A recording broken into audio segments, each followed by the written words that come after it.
Martes 31 de mayo del 2022, bienvenidos a Contacto Directo. Vamos con información. Anoche la alcaldesa de Guayaquil, Cynthia Viteri, a través de un video reclamó al gobierno por el tema de seguridad. Ella cree que el Ejecutivo no hace lo suficiente, pide que se tomen acciones contundentes. Trajo también a colación las acciones que se han adoptado en El Salvador. Según Viteri, policía y militares deben tener la orden de disparar a criminales. Pidió además más inversión en seguridad. Dejó de temblar y buscar culpables y actuó con valor y carácter. Aquí no lo tenemos. Aquí se está esperando que reviente este país y se lo tomen por asalto. Por su parte, el gobernador del Guayas, Pablo Arosemena, en su cuenta Twitter, señaló que los ciudadanos no merecen confrontación, sino unión para protegerlos. Le dice, hacer campaña con el dolor ciudadano no es correcto, alcaldesa. Menos política y más unidad. Son vidas las que tenemos que cuidar, no votos. Nuestros invitados para hoy son el doctor Wilson Tenorio, presidente de la Federación Médica Ecuatoriana.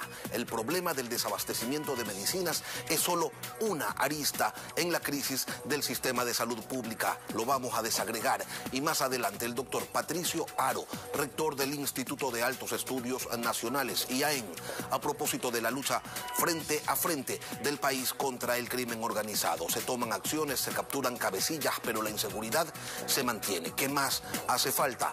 Lo analizaremos.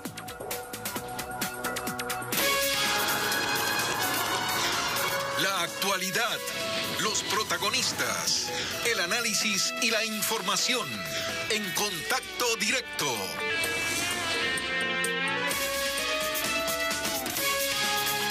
En Cuenca, el juez Carlos Gerves rechazó la acción de protección que fue interpuesta, pero vamos a otro tema. El gobierno no termina todavía de atender de manera adecuada los problemas que existen en el sector de la salud. Exhibe los alcances del plan de vacunación entre sus mayores logros, pero hay otros inconvenientes en el sistema público que, aunque se anuncia están siendo atendidos, se mantienen. ¿Y cómo se pueden solucionar? Es sobre lo que vamos a dialogar a esta hora con el doctor Wilson Tenorio, presidente de la Federación Médica Ecuatoriana. Doctor Tenorio, buenos días, bienvenido a Contacto Directo. Muy buenos días, estimado Lenín. Usted ayer se reunió con representantes del Colegio de Médicos de Pichincha y con la ministra de Salud. ¿Y qué fue lo que le dijeron? No solamente nos hemos reunido nosotros como federación, son los 23 colegios que a nombre de ellos hemos ido, pero no a transar, porque con los principios esta federación no tranza. Hemos venido a decirle que necesitamos, tras un año de gestión, queremos ver resultados a la brevedad posible. Si bien es cierto, ha habido una exitosa campaña de inmunización, pero tampoco se puede reducir al Ministerio de Salud Pública en un centro de vacunación nacional. ¿Y cuáles son los resultados de este diálogo, doctor Tenorio? Porque la ministra ha señalado en su cuenta de Twitter que se van a conformar vedurías, comisiones de seguimiento. Pero, doctor, la gente quiere medicinas, no el 70 o el 80% de la receta. Necesita que se la den completa para poder curarse, para estar sanos. Y desde hace meses se anuncia el programa de externalización de medicinas, pero nada que arranca. ¿Por qué? ¿Qué es lo que está pasando? Eso hemos dicho, que por qué tanta traba burocrática a estos procesos que se caen, y por eso es que los colegios, los presidentes de cada colegio se van a constituir en veedores junto con las autoridades zonales para establecer también los comités de veedurías para el abastecimiento de medicamentos, fármacos, insumos, ver cómo está la infraestructura. Tenemos hospitales con más de 300 cirugías represadas. Vemos que falta, en el hospital universitario, por ejemplo, no se lo ha repotencializado. Y el problema, doctor Tenorio, no solo es de medicina, sino también de equipamiento. Y no son pocos los hospitales públicos que tienen problemas con muchos de sus equipos y por ende no pueden brindar un servicio óptimo y los usuarios tienen que ir a hacerse los exámenes por su lado si es que algo de dinero tienen para poder sanarse. ¿Por qué ocurre esto si cuando uno observa el presupuesto de salud ve que hay miles de millones de dólares que se destinan a este rubro? No se ha implementado una política de ejecución rápida hay que inyectar a la verdad posible los recursos necesarios. Hay embodegados algunos equipos o también en bodega existen fármacos que a la final no son en ese momento utilizados. Por eso es que necesitamos a la brevedad posible una decisión política. Queremos respuestas a la ciudadanía. Queremos ir al encuentro de la salud en este gobierno del encuentro. Queremos la Federación Médica una entrevista con el señor presidente de la República para darle a conocer una serie de situaciones que durante campaña estuvimos y nos comprometimos permanentemente. Hoy más que nunca esta federación estará vigilante. Hemos dado un ultimátum. Estamos en una sesión permanente, hemos estado hasta las 11, 12 de la noche del día de ayer y queremos, junto con la Defensoría del Pueblo, junto con Participación Ciudadana, intervenir para ver si existen, detectar casos de corrupción también que le hemos manifestado a la señora ministra de Salud Pública. El problema no solo de medicinas y de equipamiento, también hay inconvenientes y serios con la infraestructura de algunas casas de salud que podrían quedar incluso inhabilitadas para seguir recibiendo pacientes. Y esto se contradice, doctor, por ejemplo, con la inauguración hace pocas semanas del mega hospital de Portoviejo que estaba en reparación por un incendio. Entonces, por un lado, se hacen las cosas adecuadamente, pero en otros escenarios hay problemas muy serios. ¿Qué es lo que está pasando? Es un tema de gestión de las gerencias de los hospitales. El problema radica en las direcciones provinciales de salud o directamente en el ministerio, aunque el presidente de la República le tiene mucha confianza a la ministra Garzón y lo expresa pues de manera abierta cada vez que tiene una oportunidad. Bueno, hemos pedido que se revisen todos y cada uno de los nombramientos de las coordinaciones zonales, zapatero a tus zapatos. Queremos en las coordinaciones a técnicos, a médicos que tengan la experticia.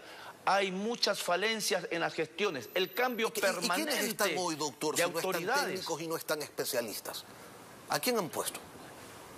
Bueno, han puesto a un técnico naval, a una contadora pública por acá, etcétera, etcétera. Eso lo hemos dicho y existe un compromiso por parte del ministerio para, conjunto con los presidentes, con la federación, visitar los hospitales para en territorio establecer todas estas falencias que estamos denunciando como Federación Médica Ecuatoriana.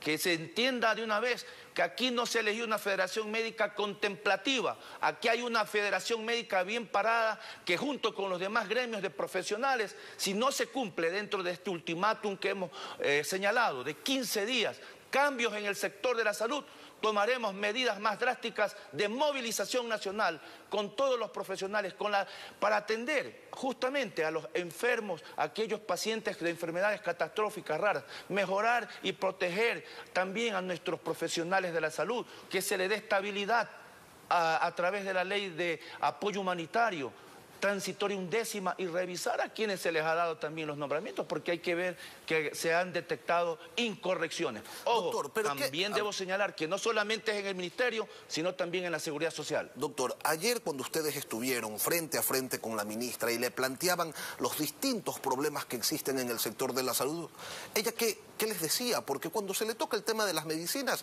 ella dice, es un porcentaje bajo el que faltan.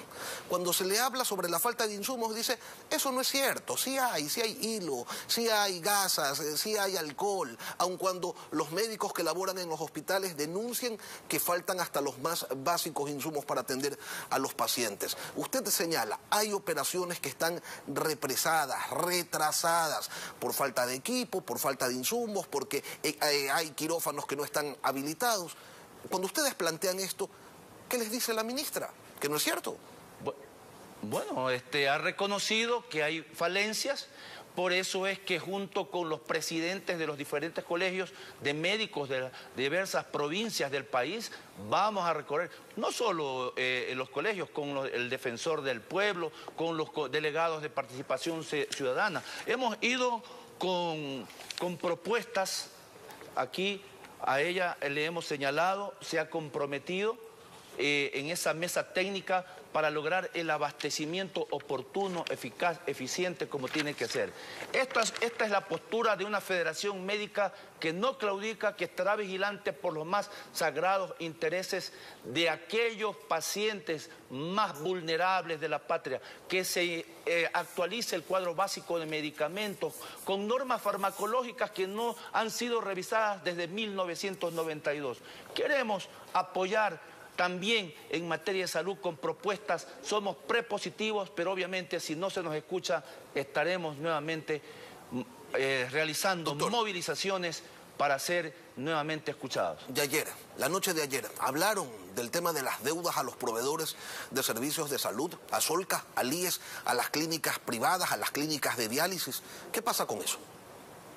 Bueno, hay un compromiso serio y responsable de una línea directa entre los colegios médicos con la señora ministra de Salud. Ese es un compromiso para poder dinamizar estos procesos que se han caído y obviamente tratar de paliar la crítica situación. Necesitamos que esa decisión política en materia de salud, la gestión sea perfeccionada. Entonces queremos, en otras palabras, resultados los cuales hemos sido claros en este tiempo perentorio de estos 15 días, en este ultimátum, con esta sesión permanente de los colegios médicos, vamos a estar vigilantes porque estos procesos a los cuales me he referido sean dinámicos y no haya tanta traba burocrática. A todo esto, doctor, hay estudios científicos serios en el país que vienen desde la academia y que refieren que para el mes de octubre podríamos tener un posible rebrote de COVID-19 debido a que la mayoría de personas con segundas y terceras dosis ya habrían superado los 4 o 6 meses de inmunidad. ¿Está el país preparado para atender un eventual rebrote? Y se lo pregunto porque ya todos sabemos cuál es el estado en el que se encuentra la salud pública. Nosotros estuvimos oponiéndonos a que ya no se obligue a la utilización del cubrebocas y hemos dicho que debemos cimentar dentro de este proceso transformador de ir hacia un mundo post-COVID, todavía manteniendo la cultura de la bioseguridad frente a lo que está sucediendo en otras latitudes ante la amenaza de otras epidemias. Obviamente que tenemos que estar firmes con esta cultura de la bioseguridad, siendo participativos y nuevamente retomando lo que significa el compromiso de luchar por la salud individual, que cada uno de nosotros tenemos un compromiso con nuestra propia historia, con nuestra propia salud. Cuidándonos, nosotros individualmente también protegemos a los sectores poblacionales vulnerables de la patria. Y más aún si sabemos que el sector de salud, el sistema sanitario no se encuentra pues en el mejor de sus momentos. Ahora usted habla de la posibilidad de otras enfermedades y la población está a la expectativa de la llegada de la viruela del mono al país. Tenemos un caso sospechoso, el ministerio no termina de confirmar aún si se ha logrado comprobar que tiene la enfermedad, esta enfermedad, aquel paciente. ¿La población cómo puede protegerse ante esto? Bueno, lo he manifestado hace unos instantes. La ciudadanía debe seguir, no debe cesar.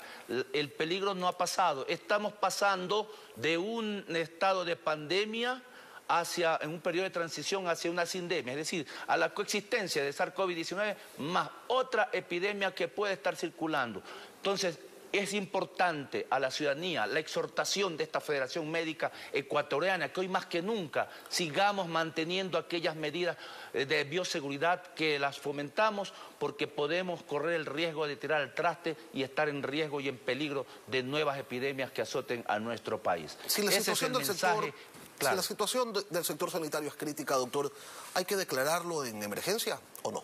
¿O con eso no se resuelve nada? Debe declararse en emergencia cuando vemos los testimonios en territorio de los pacientes que acuden y no encuentran respuestas, cuando hay turnos de referencias y contrarreferencias, cuando hay equipos dañados, cuando hay cirugías represadas. Obviamente hay que hacer y tomar decisiones inmediatas a la brevedad posible, porque si no corremos el riesgo de colapsar. Por favor, estamos no en una postura y en una posición de oposición, estamos extendiendo la mano, vigilantes porque se den los cambios que tanto requeríamos. Se nos prometió en campaña el Instituto Nacional de Higiene, el Hospital Neumológico, hasta ahora nada. Servicio de erradicación de la malaria, tenemos dengue, más de 19.000 casos. ¿Hasta dónde y hasta cuándo tenemos que esperar? Wilson Tenorio, presidente de la Federación Médica Ecuatoriana, gracias por acompañarnos esta mañana aquí en Contacto Directo. Muchas gracias. Y más adelante el doctor Patricio Haro, rector del Instituto de Altos Estudios Nacionales, IAEN, el crimen organizado en el Ecuador y la ardua tarea de extirparlo. Un problema que tiene un sinnúmero de raíces. Ya volvemos.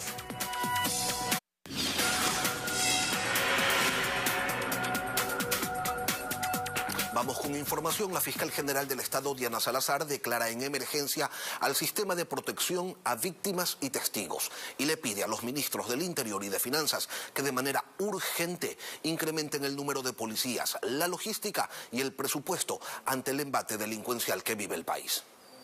Bajo la dirección de la Fiscalía General del Estado, funciona el sistema de protección a víctimas, testigos y demás participantes de procesos penales que han sufrido amenazas o que su vida está en riesgo. Actualmente, el sistema vive una grave crisis por el constante recorte presupuestario que empezó en el 2015 y la falta de personal policial. Los números son alarmantes. Para 1.100 personas que al momento necesitan protección, la Fiscalía solo cuenta con 119 policías a nivel nacional. Por eso la fiscal general del Estado, Diana Salazar, envió un oficio a los ministros del Interior y de Finanzas, informando que la entidad se ve obligada a declarar en emergencia financiera al sistema de protección y pide que de manera urgente e inmediata se incremente el personal policial, equipamiento y los medios logísticos, así como el presupuesto que es destinado para la protección y asistencia a las víctimas y testigos. La directora del sistema dice que la situación es desesperante, pues cada vez hay más peticiones de protección por el aumento del crimen organizado. El incremento de violencia necesariamente incrementa las solicitudes de protección. Recibimos solicitudes de protección a diario.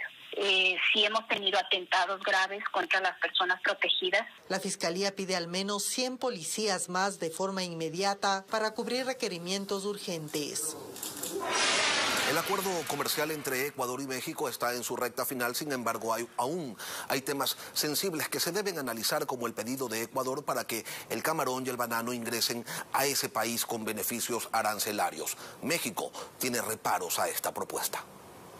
En Quito se desarrolla la 9ª ronda de negociaciones entre los equipos técnicos de Ecuador y México para llegar a un acuerdo comercial. Aún hay dudas de si será la última, pues todavía hay temas sensibles sobre la mesa. Por ejemplo, el camarón y el banano, ambos productos clave en la exportación ecuatoriana. Tenemos muy claro que del lado de nuestra oferta exportable, camarón y banano todavía no han tenido una revisión de la posición por parte de la contraparte mexicana y por lo tanto estamos en espera de la respuesta a nuestra aspiración de tener y consolidar un acceso amplio y efectivo a ese mercado. Javier Rosero, vicepresidente de FedExport y miembro del cuarto adjunto de empresarios en estas negociaciones, afirma que entre 2018 y 2019 comenzaron los acercamientos de Ecuador con México con miras a un acuerdo comercial y así formar parte de la Alianza del Pacífico. Uno de los problemas es que a México le compramos más de lo que le vendemos. En 2021, las exportaciones a ese país sumaron 161 millones, pero las importaciones fueron 680 millones, es decir, 522 millones de dólares en contra para Ecuador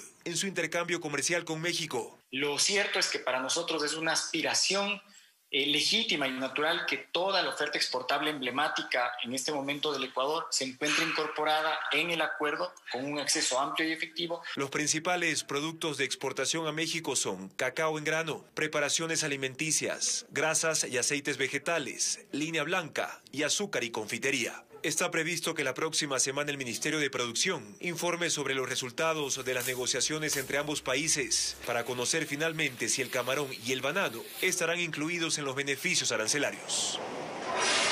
Y ya está en los estudios de la capital de la República el doctor Patricio Haro, rector del Instituto de Altos Estudios Nacionales, con quien luego de la pausa hablaremos sobre el tema que preocupa a todos, que atemoriza a todos, la inseguridad en el Ecuador. Ya volvemos.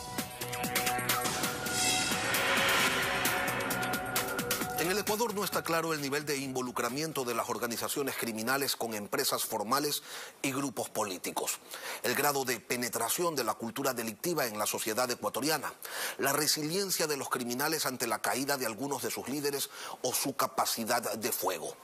Tampoco está claro si las instituciones formales de seguridad del país realmente tienen la capacidad para hacerle frente a este problema. Lo que sí resulta evidente es que la población percibe que la guerra contra la delincuencia se está perdiendo. Y vamos a hablar sobre esto con el doctor Patricio Haro Ayerbe, rector del Instituto de Altos Estudios Nacionales. Doctor, buenos días. Bienvenido a Contacto Directo. Muchas gracias, licenciado. Buenos días. Un gusto estar con usted. Hasta ahora todo se lo habla desde el ámbito de la generalidad. No hay profundidad en la narrativa ni en los estudios o acciones que la sustenten. Y a manera de reacción tenemos los estados de excepción y la fuerza pública en las calles haciendo lo que le alcanza. En este escenario, doctor Haro, ¿hay realmente posibilidad de éxito en esta espiral de inseguridad en la que nos encontramos atrapados? Desde luego que hay una posibilidad de éxito siempre y cuando esta sea una responsabilidad del Estado y no solamente del gobierno. La seguridad para los ecuatorianos y para todos los ciudadanos es una responsabilidad del Estado como tal. Por lo tanto, el momento que el Estado actúa integrado, consolidado, frente a una amenaza, realmente hay posibilidades de tener éxito. Pero si se actúa aisladamente, las posibilidades de fracaso también son muy altas. En México, cuando ingresaron los militares a frentear los problemas de violencia protagonizados por las organizaciones criminales, la tasa de homicidios pasó de 9.7 por cada 100.000 habitantes a 29. Los hechos demuestran que solo con la presencia de militares no se termina la violencia. Y ahora se trata de posicionar la idea de que con la ley de uso progresivo de la fuerza estos problemas se van a resolver. Pero ¿es realmente así, doctor? La violencia generada en el Ecuador es una violencia establecida por el crimen organizado. El crimen organizado no es otra cosa que una estructura que comete una cantidad de delitos conexos. El principal de ellos es el narcotráfico. Y cuando esta estructura simplemente no es enfrentada con todo el poder del Estado, esta tiene la posibilidad de vencer. Sin embargo, todo el Estado debe estar integrado, no solamente las fuerzas de seguridad. Nosotros, usted ha puesto como el ejemplo México. México declaró la guerra al crimen internacional organizado en el año 2006. El presidente Calderón decretó que las Fuerzas Armadas deben ser la institución del Estado para enfrentar al crimen internacional. Sin embargo, hasta el momento el Estado mexicano está perdiendo esa guerra y tiene más de 500.000 de muertos según las estadísticas mexicanas oficiales. Entonces, ¿qué es lo que está sucediendo?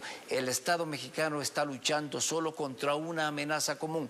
La amenaza es común porque hay una participación no solamente del Estado mexicano, sino también que están involucrados una serie de países, por lo que esta vinculación internacional le da la característica de crimen internacional organizado, no solo porque actúa en varios países, sino porque existen varios nexos internacionales en todo el mundo. Doctora, se ha establecido que por lo menos hay 462 nexos en el mundo con el crimen internacional organizado que actúa de la misma manera. Un problema estructural debe ser atacado estructuralmente, y hasta ahora no se ha visto una sola acción que apunte hacia las causas de la violencia, a los factores que la detonan, los sustratos sociales y económicos y políticos de las violencias, sí, en plural, así como plurales son las responsabilidades institucionales que permiten, en algunos casos, su proliferación.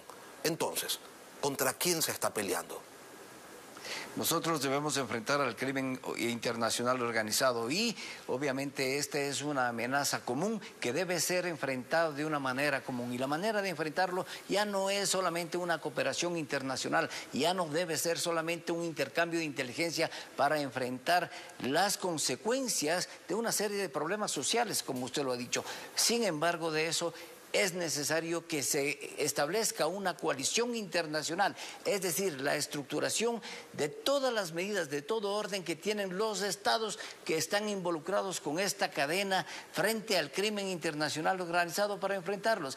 Y el momento que nosotros tenemos esta coalición, tendremos efectos similares, efectos comunes frente a una amenaza común. Entonces, ya la cooperación internacional debe ir más allá de la inteligencia, del intercambio de información. La cooperación internacional debe ir a conformarse en una coalición internacional que permita enfrentar de manera común a esta amenaza común que es el crimen internacional organizado. Doctor, el problema, si no hay este trabajo estructural que usted plantea, es que se termina por pensar que solo con el descabezamiento de las organizaciones criminales mediante la captura de sus líderes inhabilita a las bandas. Pero cuando ocurre eso, cuando se detiene a 1, a 2 o a 10 líderes, las organizaciones criminales se multiplican, se fragmentan e incrementan y diversifican su violencia.